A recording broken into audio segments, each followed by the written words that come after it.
Praise the lord. యేసుక్రీస్తు నామమున అందరికీ శుభోదయం. ఏప్రిల్ 29వ తేదీ 2026 బుధవారం కొరకు ఏర్పాటు చేయబడిన ఈరోజు దేవుని వాక్య వాగ్దానం.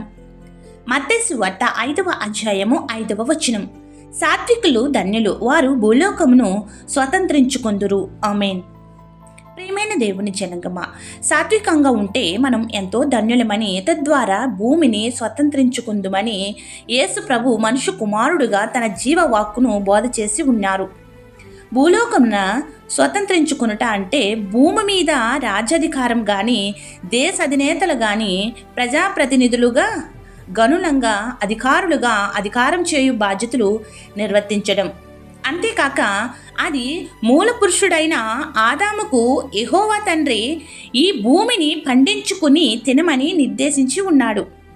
ధాన్యాలు, తిండి గింజలు మనకు వస్తున్నాయంటే అది భూమి మీద మనకిచ్చిన స్వతంత్రం చొప్పునని పండుచున్నవి. అంతేకాక మనకున్న పొలములు, స్థలములు, గృహములు, పనిచేయు ప్రదేశములు, చివరకు అద్దె గృహములను కూడా దేవుడు ఇచ్చిన స్వతంత్రం చొప్పున మనము శక్తి కలిగి వాటిలో నివసించగలుగుతున్నాము.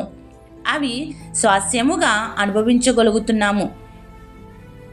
ఇవన్నీ కూడా సాత్వికమైన దైవ లక్షణములతో దేవుని యందు భయభక్తులు కలిగి ఉండటం వలన సాధ్యమవుతుందని మనము గ్రహించుకోవాలి. ఈ రోజున ఈ వాక్య వాగ్దానము యేసుకు కృతజ్ఞతాస్తుతులు తెలుపుతూ స్వతంత్రమును నిలుపుకుంటూ ఈ భూమిపై దేవుడిచ్చిన అధికారమునకు లోబడే ధన్యతను దేవాది దేవుడు మన ఎల్లరకు దయచేయునుగాక. ఆమేన్. ప్రార్థన. సాత్వికుడైన యేసుక్రీస్తు ప్రభువా, మీ సాత్వికమును నీ వలె మనుష్య రూపమున పుట్టిన మాకు అనుగ్రహించినందుకు వందనములు తెలుపుతున్నాము. భూమి మీద స్వతంత్రం ఇచ్చిన కృపగల దేవా, నీవు ఇచ్చిన అధికారమును నిలబెట్టుకునే ధన్యతను దయచేయండి. ఇంకా ఎవరైతే వారి సొంత గృహములు లేవో దయచేయండి. గృహములపై అప్పుల బాధల్లో ఉన్నవారికి అప్పులు కట్టుకునే శక్తిని దయచేయము. గృహ నిర్మాణాలు ఎవరైతే ఆగిపోయినవో వారికి నీవే సాత్వికమును దయచేసి కట్టుకోగల సామ్రాజ్యమును అనుగ్రహించుము. చిక్కుల్లో ఉన్న భూములకు విడుదల కలుగునుగాక. ఈ భూమిపై వాతావరణం మెరుగుపరిచి భూమి కోసం జరుగుతున్న పోరాటాల్లో శాంతి సమాధానాలు నెలకొల్పండి. ఇజ్రాయెల్కు కాపుదల నడుపుదల అనుగ్రహించండి. వారికి సంపూర్ణ స్వతంత్రం దయచేయండి. పాడి పంటలను సమృద్ధిగా పండింప చెయ్యుము. దేవాలయం నిర్మాణంలో ఏ అడ్డులు లేకుండా నిర్మించుము. ఇంకా ఎవరైతే భూమి సమస్యలు ఉన్నావో అవన్నీ తీర్చివేసి మా అందరినీ ధన్యులను చేసి స్వతంత్రపరచుమని వేడుకుంటున్నాము. ఈరోజు జన్మదినోత్సవములు, వివాహ దినోత్సవములు, శుభకార్యములు చేసుకుంటున్న నీ బిడ్డలకు నిండుగా మెండుగా దీవించి వర్ధిల్ల చేయము. నీ దూతలను తోడుగా ఉంచుము. ఎవరైతే సొంత వారిని, ఆత్మీయులను, బంధు మిత్రులను కోల్పోయి ఉన్నారో వారి కుటుంబాలకు ఆదరణకర్తగా స్వాంతన చేకూర్చుము. పరీక్షలలో ఉత్తీర్ణులైన వారికి ఉన్నత స్థానములకు నడిపించండి. ఎవరైతే పాస్ లేకపోయారో వారు మరోసారి ప్రయత్నం చేయుచుండగా సఫలపరచుము. ఏ బిడ్డ కూడా చెడ్డ ఆలోచనలతో సైతాను చెరలో పడకుండా స్వాంతని చేకూర్చి ఉన్నత స్థానమునకు నడిపించుము. అందరి అంశములను సంపూర్ణంగా నెరవేర్చి సాక్షులుగా నిలుపుము.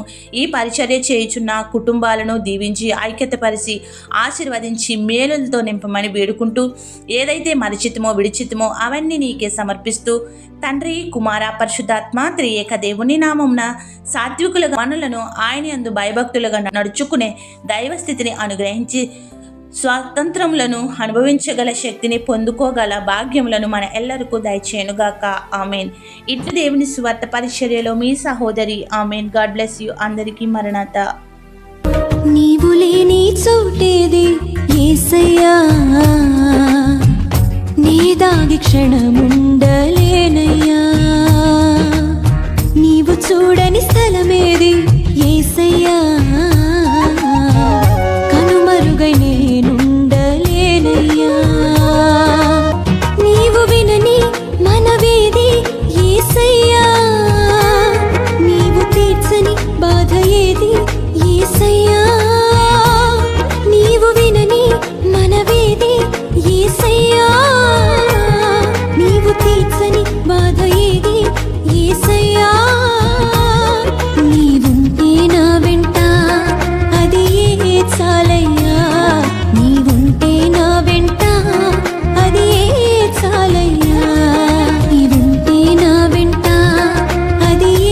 చాలయ్యా